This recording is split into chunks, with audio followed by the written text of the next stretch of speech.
décompte, puisque c'est sa victime, Florinde, qui revient sous la forme d'un chevalier inconnu et qui le tue en duel et qui à ce moment-là relève son casque, alors qu'elle est morte. Elle revient, donc on peut penser que c'est un spectre qui revient et qui le tue de façon à le punir de ses crimes, mais aussi avec une certaine forme de désinvolture, puisque chez Sade, le crime n'est pas du tout accompagné de son châtiment immanent. Comme ce sont des romans qui veulent apparemment et explicitement voir peut-être des leçons de morale, ils doivent présenter justement le crime comme étant puni. Mais là aussi, il y a, comme dans tous les cas où cela se présente, il y a aussi une sorte de détour, un petit peu une pirouette de Sade, qui montre que le crime est apparemment puni, mais que de toute façon, ça n'a pas d'importance, il n'est pas plus puni qu'autre chose, puisqu'il n'entraîne jamais son châtiment immanent. Au contraire, même, on peut dire que, étant donné que ce Rodrigue a récupéré des quantités colossales, des tombereaux d'or, qu'il a mobilisé des gens, on peut dire qu'il est victorieux en définitive et que c'est le crime qui triomphe, bien qu'apparemment c'est la vertu ou la victime qui l'emporte. Donc je tiendrai, c'est ça qui a bien donné les grandes lignes de cet apologue qui... sinon devient très confus, on ne sait pas exactement de quoi il s'agit. Mais dans ce cas-là, c'est une sorte de reprise, si tu veux, par Sade, et là je ne crois pas me hasarder en l'affirmant, c'est une greffe, si tu veux, de Sade sur une série de thèmes qui sont des thèmes appartenant à l'imaginaire immémorial, et avec cette sorte de liberté de variation qu'il prend sur lui de façon à accentuer la taille, la grandeur des crimes. Il renchérit toujours sur le crime. Plus un être est intéressant chez lui, plus il faut qu'il soit criminel. Puisque c'est là, justement, que l'on atteint sa vérité. Plus on entasse des crimes, plus on va atteindre la vérité de l'individu. Et c'est le secret d'Isabelle de Bavière. Plus on entasse cette histoire d'Isabelle de Bavière, tous ces crimes, ou ces malheurs, ou ces catastrophes historiques qu'elle a engendrées, qu'elle a patronnées, qu'elle n'a pas pu éviter, ou à l'origine desquelles elle a été pendant la guerre de 100 ans, tout cela va prendre sens en se nouant justement sur ce fond obscur, ce fond passionnel de la criminalité qui était chez elle à la fois une criminalité sexuelle et une criminalité sanguinaire. Et c'est chez Rodrigue, on trouve les deux pans. Il y a l'histoire qui est explicite, qui est celle des combats, celle de la gloire, celle de la lutte ouverte, et puis il y a la vérité secrète, cachée, enfouie, c'est ça, c'est cette vérité enfouie qui demande la fouille, je veux bien, oui, c'est-à-dire la pénétration au fond du puits, et là encore on en va penser tout à fait au puits et au pendule de Pau, puisqu'il y a le pendule et il y a le puits. Bon, est-ce que Pau y a pensé? Je ne pense pas du tout. Je ne crois pas, je ne sais même pas s'il a eu sous les yeux ce texte de Sade, très vraisemblablement pas. Mais c'est ce qui prouve que ça appartient à une forme de l'imaginaire occidental et même oriental, si ça peut remonter au 1001 nuits, par exemple. Mais tout ça nous ne parle pas de sexualité particulièrement. Ça nous parle un petit peu des alentours de la... Donc je te laisse des alentours un petit peu de l'écriture de Sade, de la façon dont il a conçu ce qu'il appelle roman, c'est différent, et son histoire, et son histoire des romans. Mais tu avais dit qu'il y avait également la sexualité qui intervenait. Alors là, on la voit un peu, mais pas tellement. À part le viol de Florinde, on ne voit pas particulièrement l'intervention de... Je te laisse la parole, donc. Oui.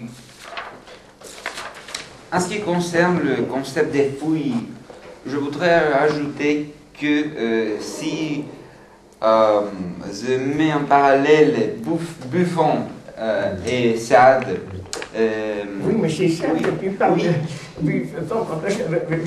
Personnellement, enfin, je te laisse la parole. Personnellement, je ne suis pas du tout persuadé que Buffon joue le moindre des rôles là-dedans, et que, encore une fois,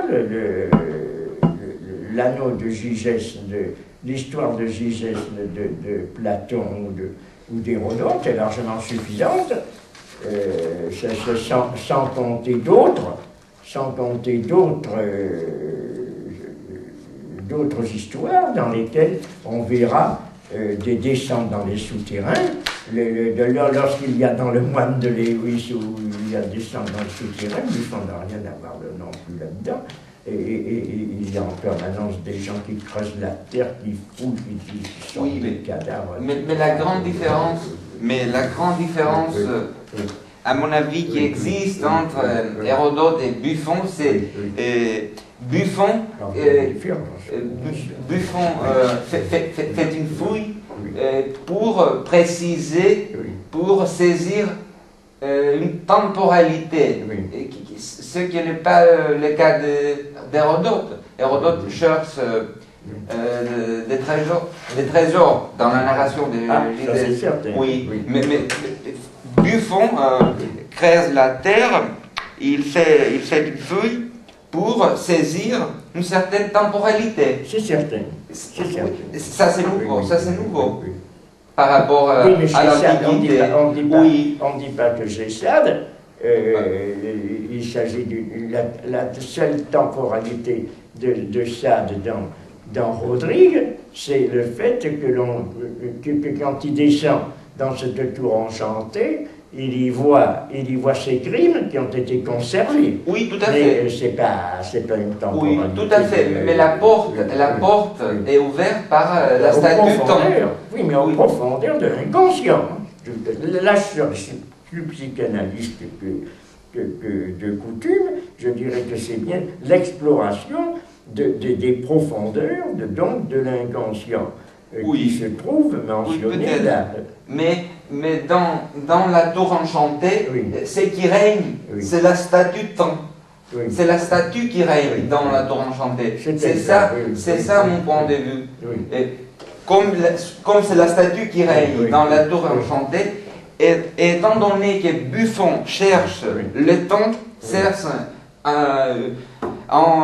cherche à saisir une nouvelle temporalité, il y a un point d'entrecroisement entre eux, puisqu'ils cherchent le temps. Tous les deux cherchent à saisir le temps. Quelque part, le temps joue un rôle central, chose qui différencie d'un coup les récits de Buffon et les récits de Sade par rapport à d'autres récits. Il n'y a pas seulement Buffon, il y a également le temps, il y a au XVIIe siècle, au début du XVIIIe, il y a Leibniz. Oui, tout à fait. Il y a Wegener, il y a toutes les théories qu'on appelle celle de la du vulcanisme et celle du neptunisme, qui parlent de l'origine géologique de la Terre. Je te laisse la parole. Donc je vais ajouter quelques points de repère. Vas-y.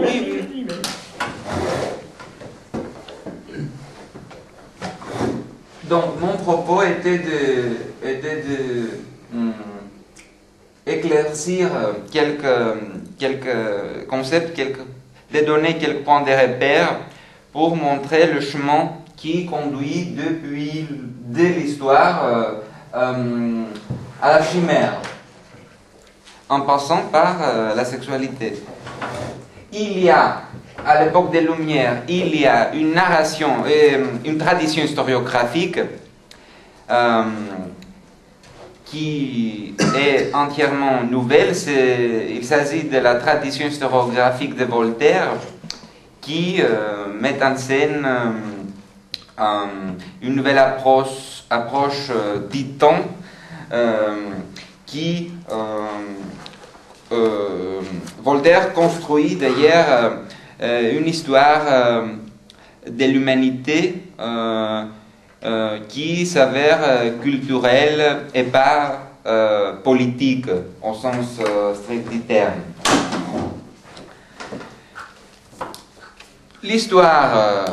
L'histoire se trouve au cœur de la problématique des Lumières, puisque c'est dans l'histoire d'où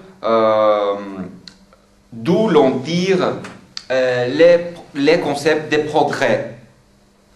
Il y a une grande narration selon laquelle l'homme, en passant par divers obstacles, en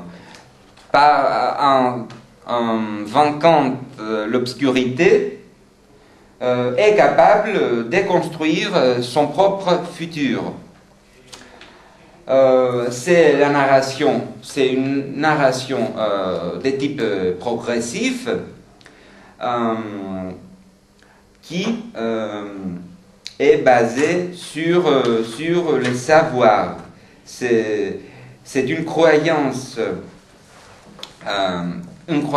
en savoir qui dirige la narration,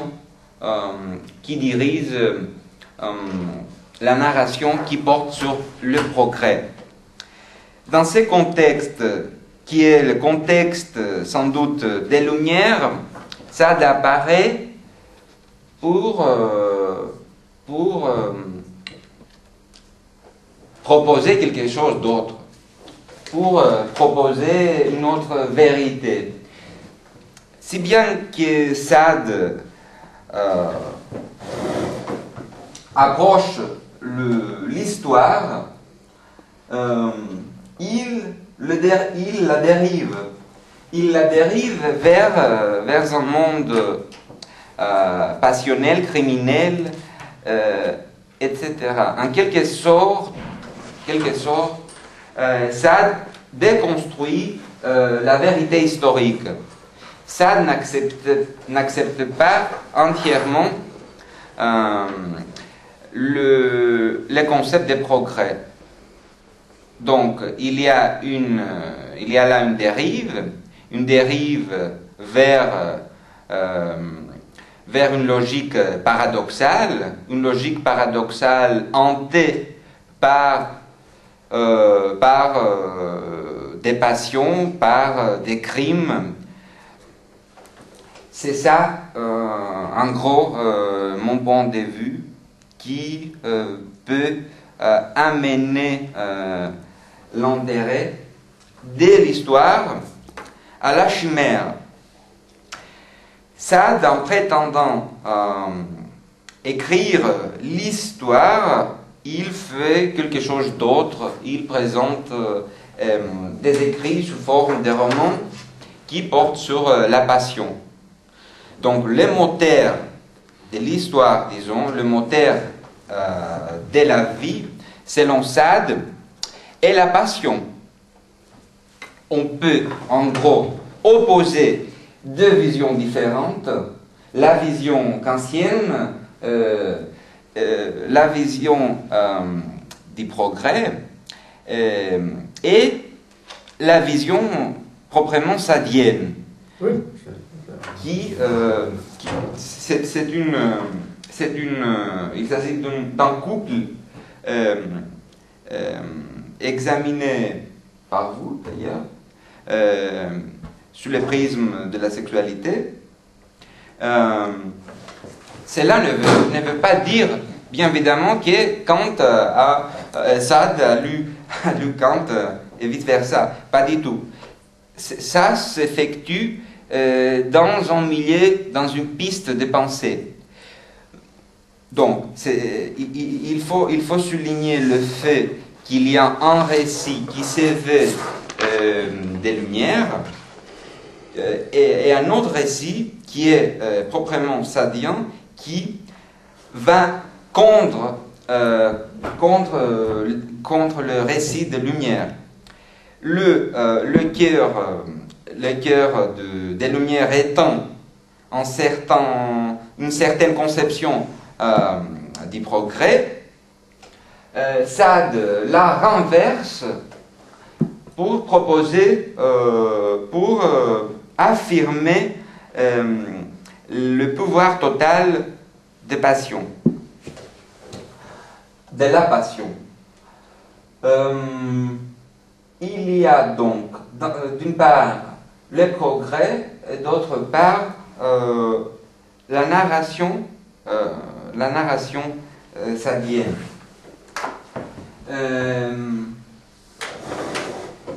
La vérité, comme on l'a déjà vu, vacille entre l'histoire et les romans. Et la vérité s'avère une notion confuse qui peut être attribuée tantôt à l'histoire, tantôt au roman. Donc, la vérité est en quelque sorte immanent à l'écriture, hante, pour mieux dire la vérité hante l'écriture chez Sade. C'est ça, la problématique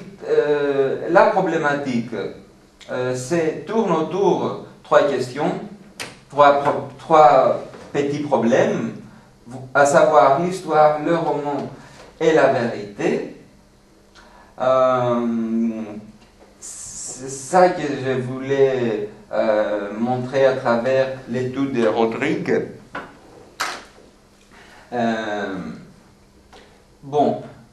Il s'agit d'une sorte de paradoxe.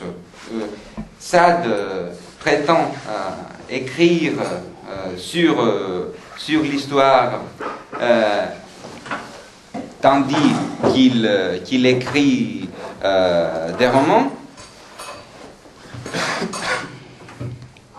Et quand il écrit des romans, il tire sa source d'inspiration de l'histoire, du corpus historique.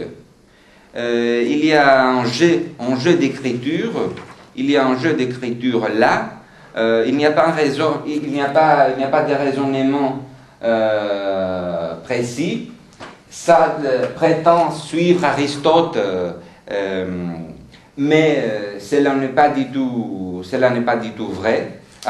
Sade a bien lu Aristote, ça c'est sûr, mais il évoque des concepts aristotéliciens pour embellir seulement son argumentation sans les suivre vraiment.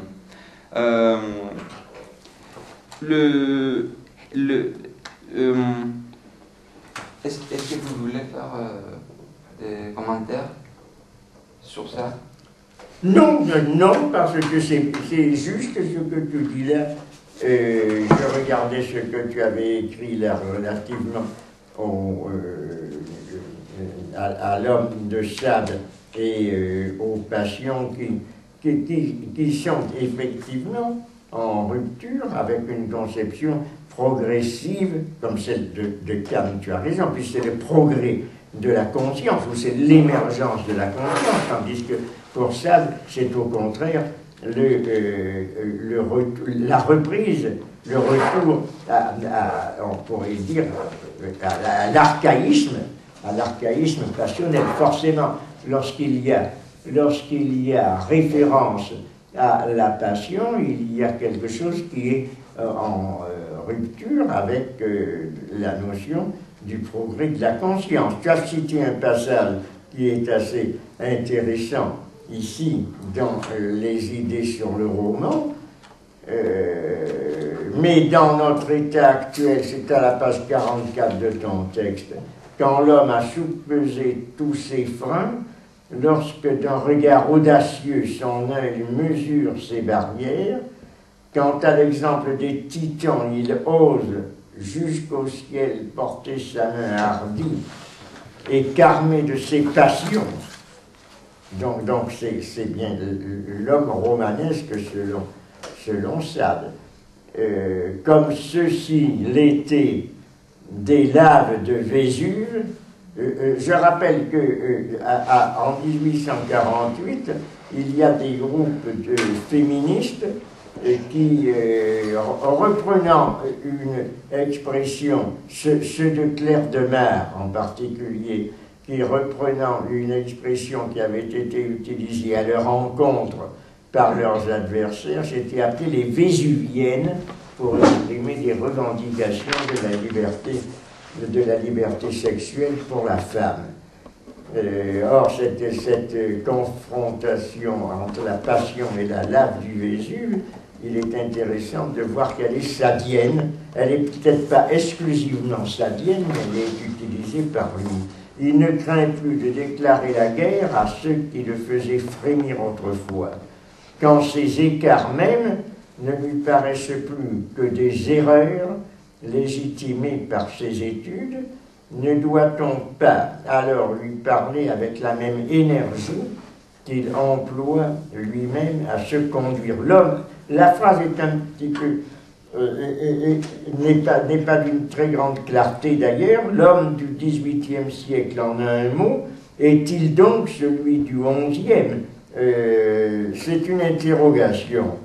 Et je pense qu'en fait, l'homme du XVIIIe doit retrouver cette énergie passionnelle qui se trouvait au XIe siècle. Ça fait penser, mais en sens inversé, puisque l'orientation est tout à fait différente à Rousseau, que d'ailleurs admire aussi paradoxalement Sade. Il admire beaucoup la Nouvelle Héloïse, alors que Rousseau est le défenseur explicite de la vertu, tandis que Sade est le défenseur de la passion criminelle. Mais il y a également chez Rousseau quelque chose qui le met en opposition avec les philosophes, ou un certain nombre de philosophes, et des philosophes du progrès, puisque vous le savez, Rousseau nie le progrès dans les mœurs, ni le progrès moral, affirme au contraire que l'homme civilisé est un homme énervé, un homme qui est l'homme de la décadence, l'homme qui a perdu les ressorts de l'humanité originelle, naturelle et également de l'humanité classique.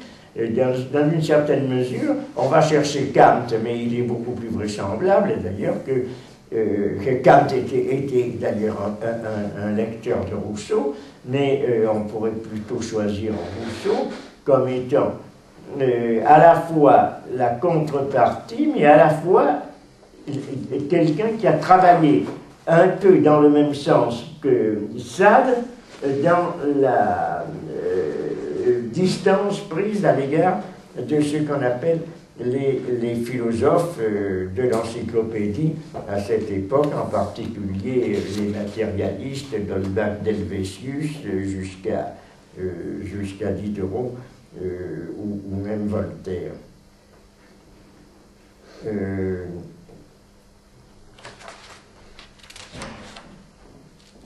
Oui, tu dis ensuite, le temps actuel se présente comme neuf, absolument neuf, venant renverser par et dans la passion l'ordre du passé, archaïque ou originaire.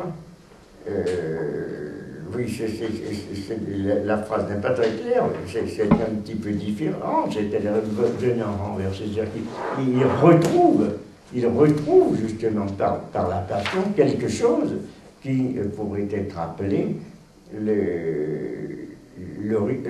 l'originaire, bien que les problèmes de l'origine ne se posent pas particulièrement chez Sade, contrairement à Rousseau, qui a écrit plusieurs opuscules sur l'origine, origine de l'inégalité, origine du langage, origine de la musique, etc. C'est pas une préoccupation particulièrement sadienne, celle-ci, celle de l'origine.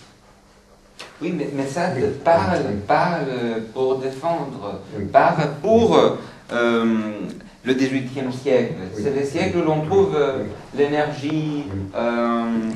C'est ça, la notion essentielle, c'est oui. celle d'énergie. Oui. Une énergie. Et chez Rousseau aussi, il y a à plusieurs reprises, dans différentes études, dans les milles, dans le contrat social en particulier, il y a ce regret par rapport à l'homme de la civilisation qui a perdu des formes d'énergie, qui est atteint chez de lui d'une maladie de langueur, qui ne peut plus être l'homme de la République romaine, par exemple, etc.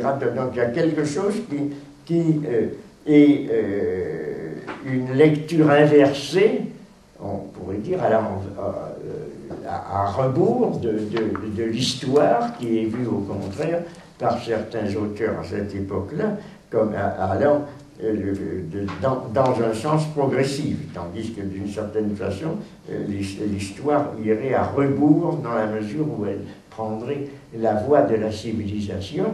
C'est sur ce plan que l'on peut faire une confrontation entre Sade et Rousseau, toute proportion gardée encore une fois, puisque, comme on pourrait dire d'une façon humoristique par une sorte de calembour, c'est la même chose, sauf que c'est le contraire. Mais effectivement, il y a cette même rupture de ce point de vue-là, avec un certain aspect et ça est, à plus forte raison, ensuite Fourier, qui aussi, bien qu'étant à un certain point en opposition ou en distance avec Rousseau, est également adversaire de la civilisation. Il n'est pas, comme il le dit Laudator Temporis Acti, admirateur des temps anciens, mais il constate l'affaiblissement, pourrait-on dire, l'amoindrissement des sources passionnelles, de l'intensité des désirs, etc. Donc c'est des passions, puisque le terme de passion est également celui de Fourier. Donc ce monde des passions est quelque chose qui reste en sous-jacence dans cette analyse passionnelle qui leur est commune. Donc ce que tu avais mis, là je suis d'accord avec toi. Dès lors le passé, oui, la passion pourrait être considérée comme une force poussant vers l'avenir, suivant une ligne progressive dans le contexte des Lumières, de laquelle Sade s'éloigne, puisque le monde des passions ne peut pas être mis en lumière. C'est ça, je ne sais pas. C'est dit d'une façon un petit peu maladroite, peut-être, mais il est évident qu'il reste de ce point de vue-là, et on retrouve l'allégorisme de cette tour infernale, c'est dans le secret, dans l'obscurité que chez Sade, on trouve ce creuset passionnel cette fermentation passionnelle qui est semblable à de la lave en ébullition. C'est dans sa vision volcanique, c'est pas tellement, donc peut-être une fouille, mais une vision volcanique, dont on trouvera aussi l'expression d'ailleurs à la fin de Juliette, puisqu'il y a beaucoup qui se passe à Naples, qui se place dans les environs du Vésuve, de l'Etna, et où l'on a énormément de relations, d'écho de cette force volcanique dans laquelle vivent les personnages. Et il y en a un qui se jette dedans, je crois, la princesse de Borghese, je sais pas, qui est jetée par Juliette dans le cratère d'un volcan en ébullition. Donc il y a quelque chose qui est un jeu à ce moment-là entre la nature passionnelle, la nature physique et la nature passionnelle. Bon, je te laisse alors, pour que l'on ne perde pas de temps, puisqu'on a encore une demi-heure à peu près, oui. Une demi-heure à peu près. Vas-y. Je voudrais souligner l'effet, après tout, qu'on a deux conceptions différentes, la conception progressive kantienne et la conception anti-progressive sadienne. Le progrès, selon Kant et selon le programme des Lumières, s'effectue à travers le savoir, à travers ce que Foucault appelle l'épistémé.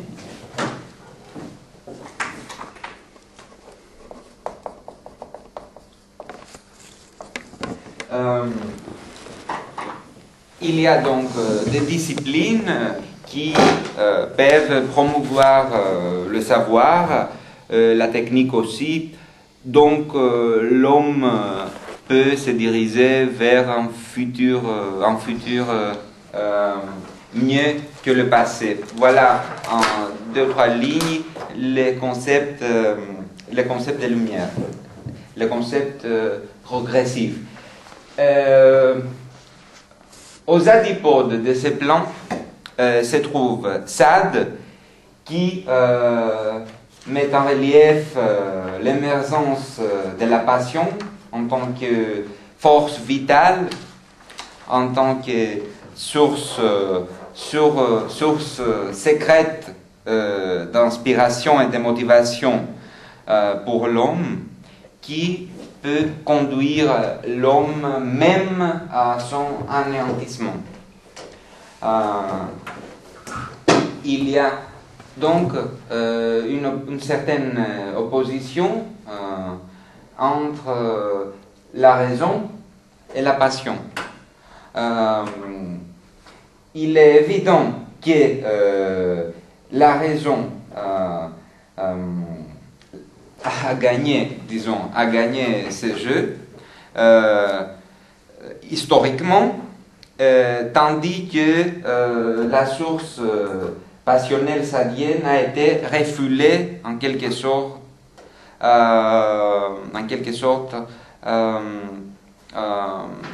dans les entrailles de l'histoire.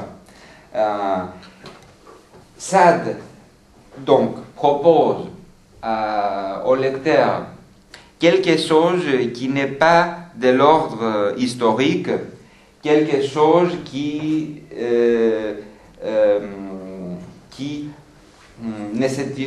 n'est pas tiré de la narration progressive. Il construit quelque chose d'autre, une narration qui vise à construire une chimère. Une chimère, la notion et les concepts viennent de Michel Foucault, qui a consacré une conférence à Sade. d'où l'on tire ce concept de chimère. C'est quoi? Est-ce qu'on trouve où cette conférence? Cette conférence est inédite. Ça se trouve dans les archives de Michel Foucault à l'IMEC. À chimère, oui.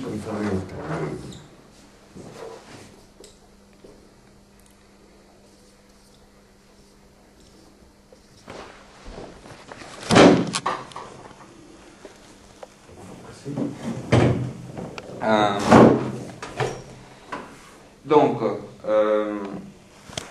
il s'agit d'une conférence que Michel Foucault a donnée à l'université de New York. Et qui s'appelle comment? SAD. SAD. Ah oui? Oui. À SAD uniquement? SAD, oui. En 2 parties.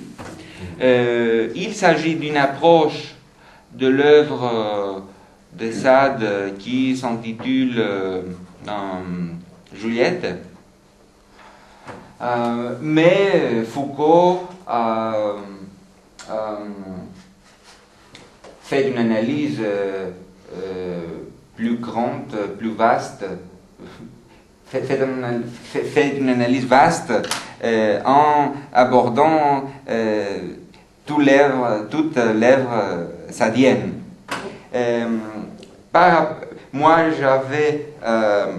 j'avais pris l'autorisation de consulter cet manuscrit, ce texte, qui se trouve sous forme de tapuscrit avec des corrections qu'a fait Foucault, parce que il est fort probable que les étudiants ont retranscrit cette conférence. Et Foucault, peut-être après, l'a vu, l'a corrigé, mais pas en entier. Et j'ai pris l'autorisation de consulter ces manuscrits par la famille de Michel Foucault et la sœur de Michel Foucault, Francine Frouchot, à laquelle j'exprime tous mes remerciements.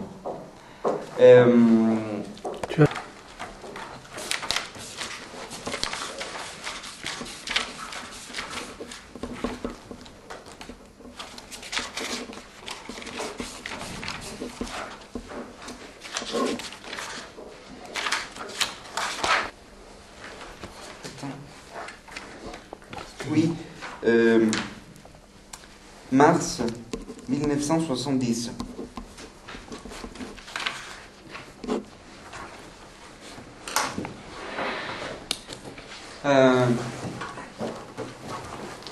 Donc j'ai tiré le concept de chimère de cette conférence de Michel Foucault. C'est ça, oui. J'aimerais bien savoir où c'est qu'il a parlé ce concept de chimère. C'est dans le texte inédit qui se trouve. Oui, où, sous quelle forme il parle de chimère? Sous forme de tapuscrit. C'est parce que je veux dire, où c'est qu'apparaît, dans quelle phrase, sous quelle forme ce mot chimère? Ah voilà.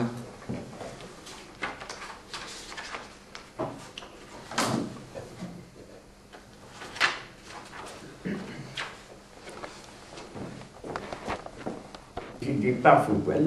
C'est ça. Tu cites une phrase. Oui. Mais enfin, je te laisse. Oui. Mais je lis simplement. La chimère, ce n'est pas ce qui n'existe pas, c'est ce qui existe tout. C'est mal écrit. C'est ce qui existe tout en moins que c'est davantage ce que c'est. Que ça veut rien dire. La chimère, tu l'as mal relevé. La chimère, ce n'est pas ce qui n'existe pas, c'est ce qui existe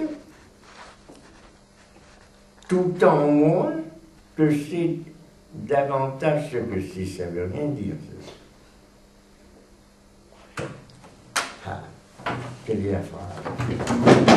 La phrase est correcte. Et oui, est correcte, la phrase. l'argumentation là. Mais c'est ça c'est ça l'argumentation oui, paradoxale. C'est exactement cette formule. Qu'est-ce que ça veut dire? C'est ce qui existe.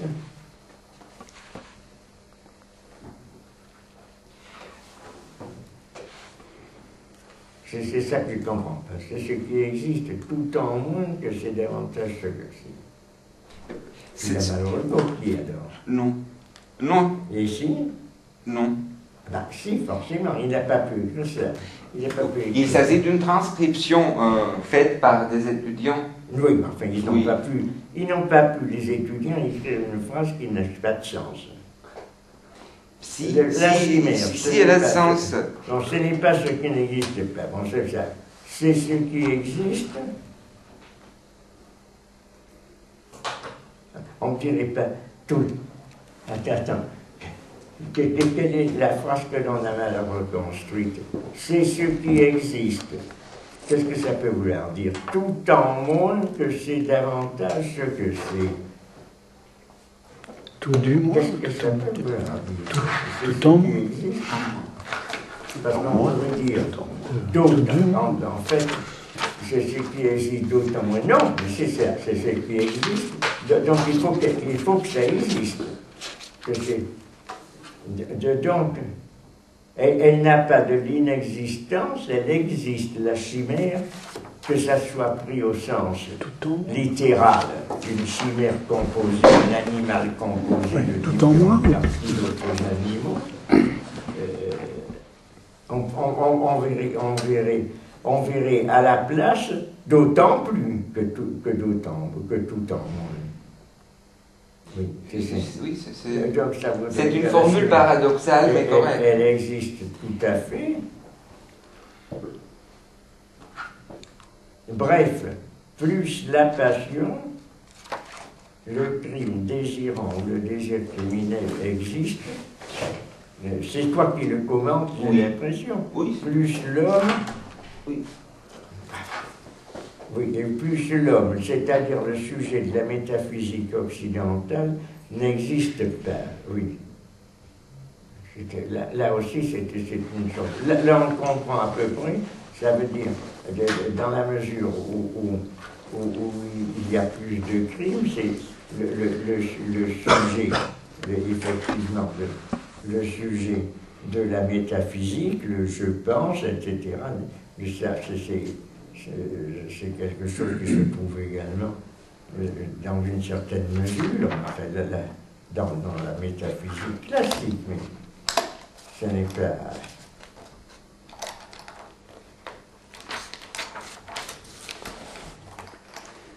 L'écriture sapienne qui relie le désir à la vérité en transformant le sapere aude, désir savoir, ose savoir, en desiderare aude, ose désirer.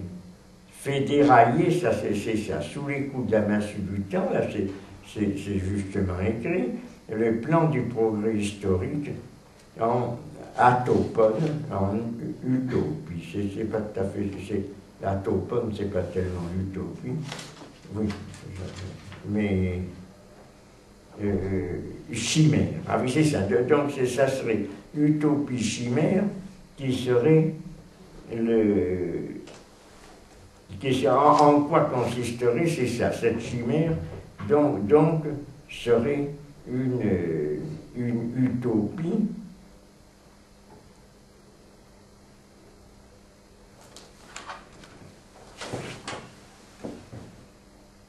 Bon, je te laisse la parole, alors, parce que là je ne vais pas me substituer à toi, puisque c'est toi qui l'as écrit. Vas-y. Par rapport à ce concept de jumère, il faut prendre un exemple. C'est l'exemple de l'existence de Dieu. Descartes dit que Dieu existe vraiment suite à une certaine structure, en suivant une certaine structure logique. Descartes dit que Dieu est tout puissant savant, bon, etc. Comme moi, en tant qu'être mineur, disons, je peux apercevoir en tel être qui est suprême, tout-puissant, etc. Donc, puisque, comme moi-même, je peux apercevoir l'idée du pouvoir suprême, ce pouvoir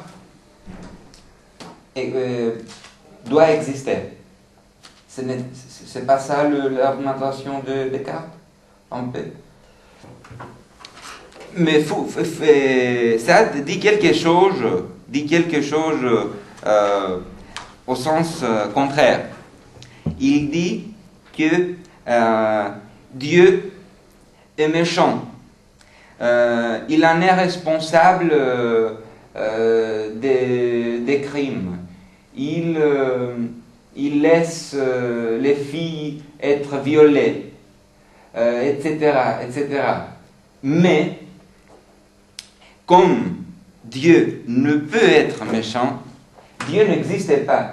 C'est ça la structure logique, de la chimère chez Foucault. Comme Dieu est méchant, mauvais, responsable de toutes sortes de crimes, il ne peut pas exister puisque Dieu ne peut pas être méchant. Voilà, c'est la formule logique de la chimère.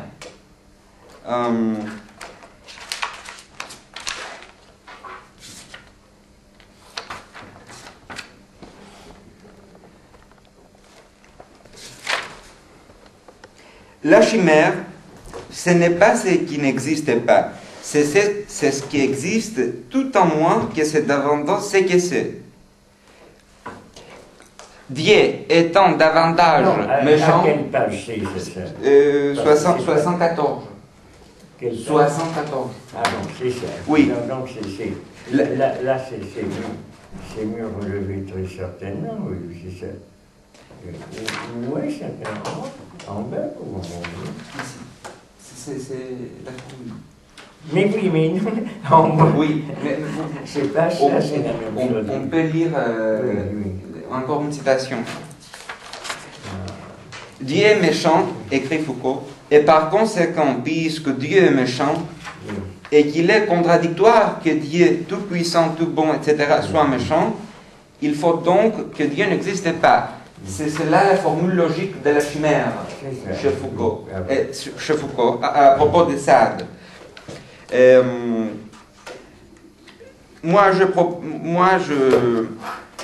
Inspiré par cette approche foucaldienne, je voudrais appliquer la formule de chimère à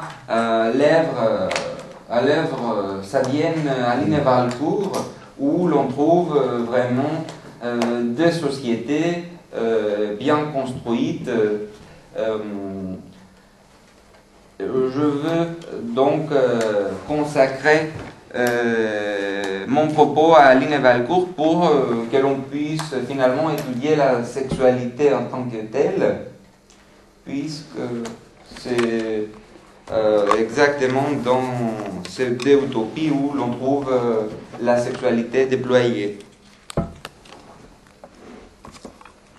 Oui, dans Aline et Valcourt, il y a une utopie construite par Sade qui, dans une certaine mesure, peut être considérée comme étant une utopie positive, c'est-à-dire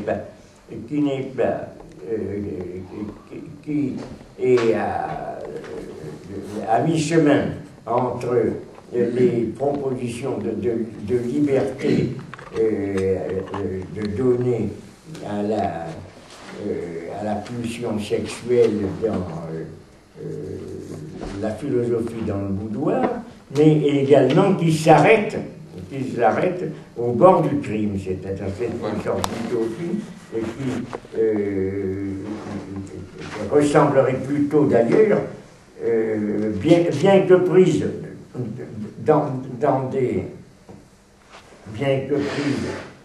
des limites beaucoup plus restreintes à celle de Fourier, au Nouveau Monde amoureux de Fourier.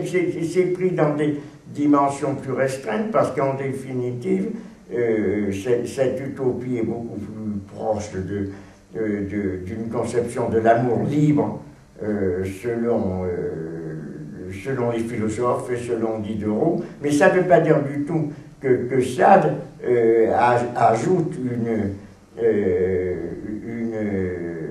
une crédibilité particulière ou une valeur particulière à cette utopie d'Aline et Valcourt. Elle fait partie du roman, qui est une sorte de roman picaresque et qui raconte les aventures de personnages qui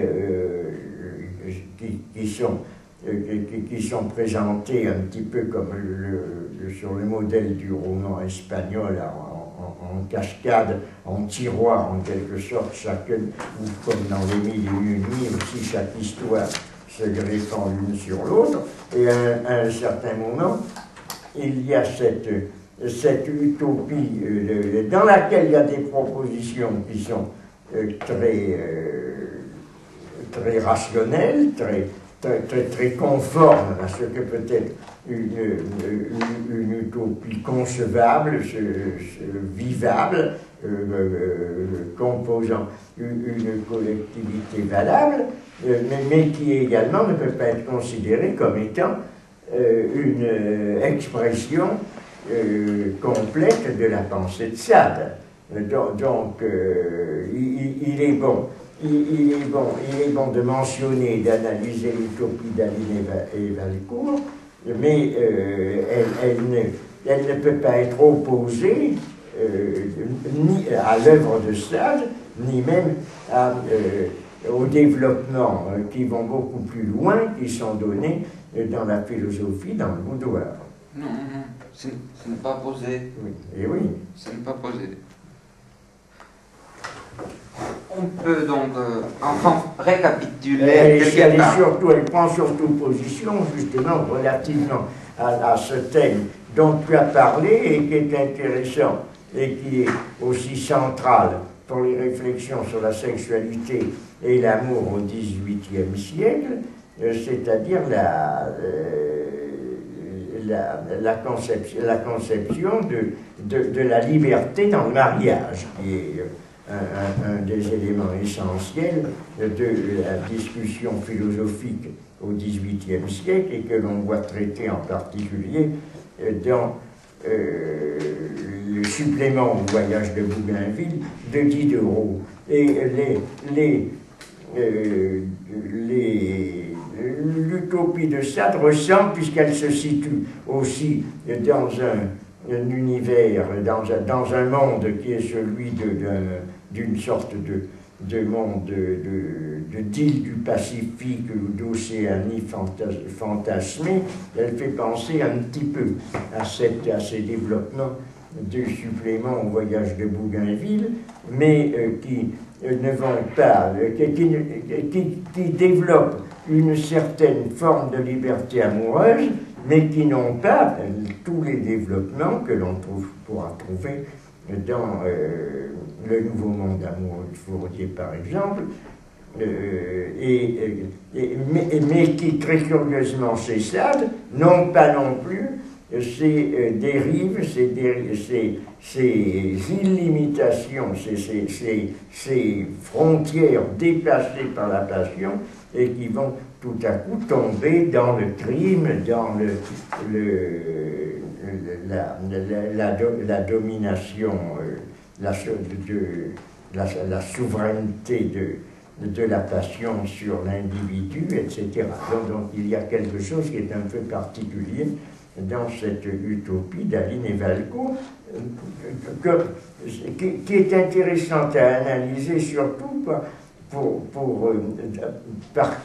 confrontation avec les autres développements qui sont donnés dans la pensée de Sade, et y compris d'ailleurs dans non seulement dans ses œuvres majeures, mais également dans ses romans, où il insiste surtout sur l'aspect criminel de la passion. Parce que là, c'est une passion qui est envisagée d'une façon non criminelle, et qui s'arrête, on pourrait presque dire, au bord du crime, alors que les autres conceptions, les autres descriptions de ça sont essentiellement centrées sur le caractère illimité, donc criminel de la passion. Oui. Je voudrais, en fin de compte, donner oui. la parole à ceux qui voudraient interroger, parce que là, on aboutit presque à 5h10, 5h15, donc il faudrait donner quand même un quart d'heure de discussion à ceux qui voudraient poser des questions à Constantin.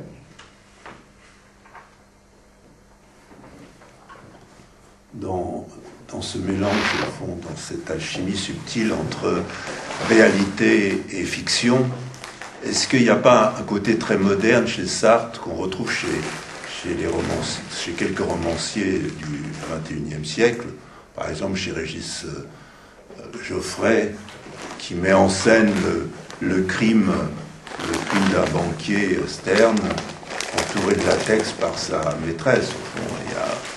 Est-ce qu'il n'y a pas, au fond, même dans le scandale à l'heure actuelle d'une juriste qui met en scène et qui traite son amant de cochon sublime, est-ce qu'il n'y a pas, au fond, cette vérité du crime qu'on retrouve, que certains romanciers aussi, entre ce vrai faux, ce faux vrai, à la différence du journaliste qui cherche toujours le fait, est-ce qu'il n'y a pas, au fond, une vérité de la fiction, du roman, au fond, plus vraie que la vérité du philosophe conceptuel ou la vérité, entre guillemets, ou l'information du journaliste? Est-ce que c'est pas ce côté... Parce qu'il y a un côté aussi lumière, le contexte des lumières, c'est Sade, mais il y a aussi ce côté très moderne, au fond. Voilà. Oui, je te remercie beaucoup de ton petit développement qui est vraiment original. Oui, tout à fait, je suis d'accord. Il y a une vérité littéraire, une vérité qui ne peut pas être assimilée à la vérité platonicienne, une vérité artistique, littéraire qui circule dans notre époque, depuis les Lumières et encore aujourd'hui. Je suis tout à fait d'accord.